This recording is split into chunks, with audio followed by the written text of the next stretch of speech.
Today I'm going to show you how to make your very own blood. I'm going to show you how to make your fresh looking blood, extra blood, which is pretty simple, and dead blood. Now the cool thing about this blood is that it will be able to coagulate and stain.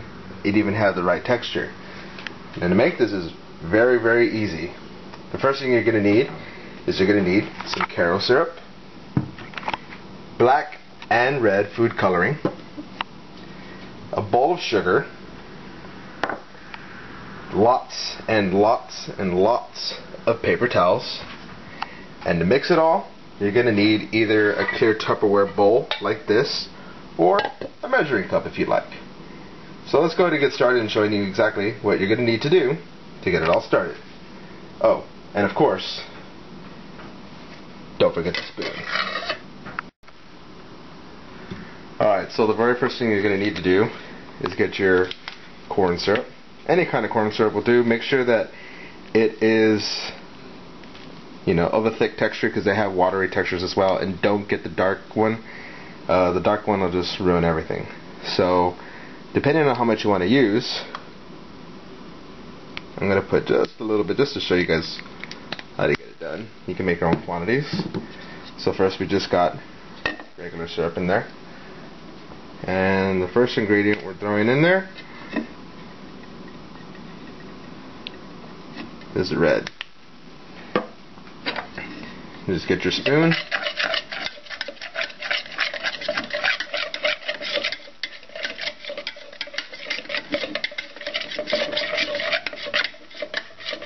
now to prevent a mess, the one thing you don't want to do is you don't want to stir it up like this in a bowl that's going to be short like that. And the reason being is that if you do that, the syrup is really thick and the food coloring is very thin, so if you were to swish it around like that, it's going to splash.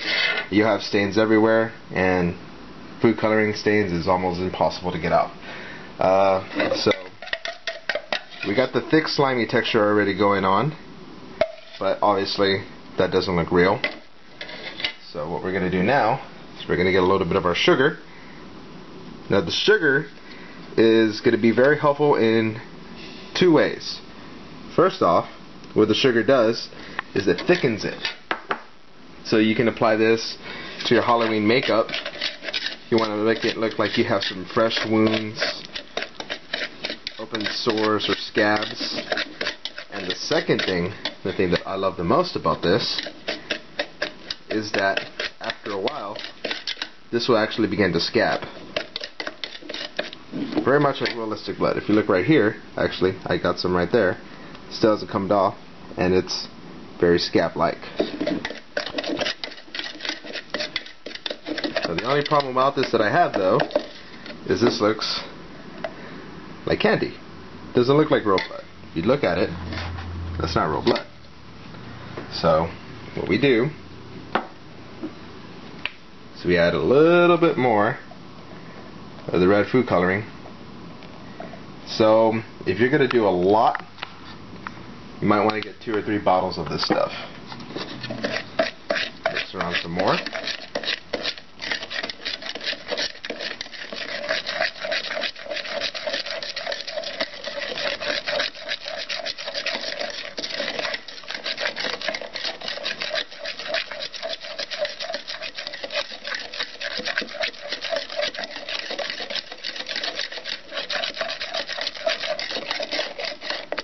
Now, as you notice, now that I added more, of course now it's a little bit more runny. So a little bit more sugar, but not as much as we did last time. Just enough to get it thick.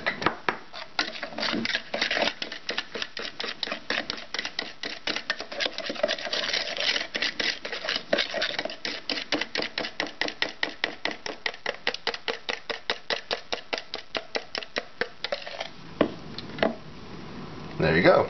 Your blood is ready. So coming over here, eventually what you're going to see is after a while you let it set, the top part of it's going to get really frothy. All you got to do, mix it up again,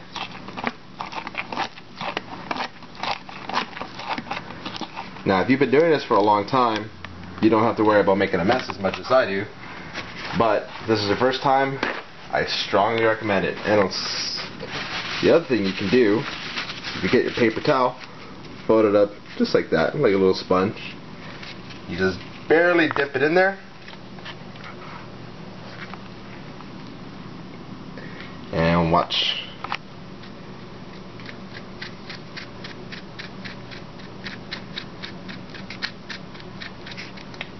That's going to sit there for a while, and we'll get back to that. But I'm going to show you on the paper as well the way the texture looks. Fresh wounded blood, extra blood. Now if you look here, I actually poured this blood about 15 minutes before. I'm going to just swipe it with the paper and look how thick it is. It stays. It's real lumpy, especially over here. Real lumpy. The sugar makes it coagulate. Now to make the dead blood, this right here, this is actually my favorite. Now with the dead blood, what I used for this one is I used a lot of sugar, and to give it that real ugly tacky look, I added cornstarch. I didn't mention it in the beginning of the video, I kind of forgot about it, but cornstarch, also found in any grocery store. You'll find cornstarch and the food colorings in the baking aisles of any grocery store, and you'll find the Caro syrup in the cereal aisle next to all the other types of syrups. So to make the dead blood, all I really did was I put an extreme amount of black and a bigger amount of red, so it has a real dark rouge color to it. And I put maybe about 2 or 3 drops of blue. It's not really important. You're not really missing out if you don't put blue in it or not. It's just my preference. I put a whole lot of sugar and a whole lot of starch, so it gives it a real ugly thick texture. And like the way I showed you before with the others, I'm going to get a paper towel and I'm going to swipe on blood that I've already poured here, and look how thick this stuff is. I barely even, it's almost extremely tacky. Watch.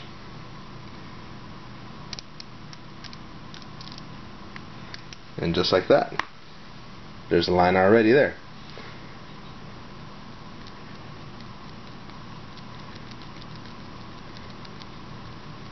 Especially if your costume is going to be something like a dead body or a zombie, anything like that, maybe a mutant, blackish blood, be really good. Now you see over here, it's already getting really thick and getting really tacky. Now what you can use this for, fresh wounded blood I actually used on this arm, just inside the cuts though. Don't mind the makeup, I didn't have enough time to actually practice this, but gives you an idea. And on the scabs, that's the dead blood right there. So that's all you really need. Now if you go to any Halloween store, you'll find a thing of blood like that. Here you go. You'll find a thing of blood of this type in a bottle that small. It'll be like $7, $10. Caro syrup, I spent $2 on that, $2 on this, and what, like $1.90 for sugar, and I can literally make as much of this stuff as I want, infinite amount of blood, for less than $20. So this helps you save money and also have plenty of fun for Halloween. I hope this video is very useful for you, and as always, happy Halloween.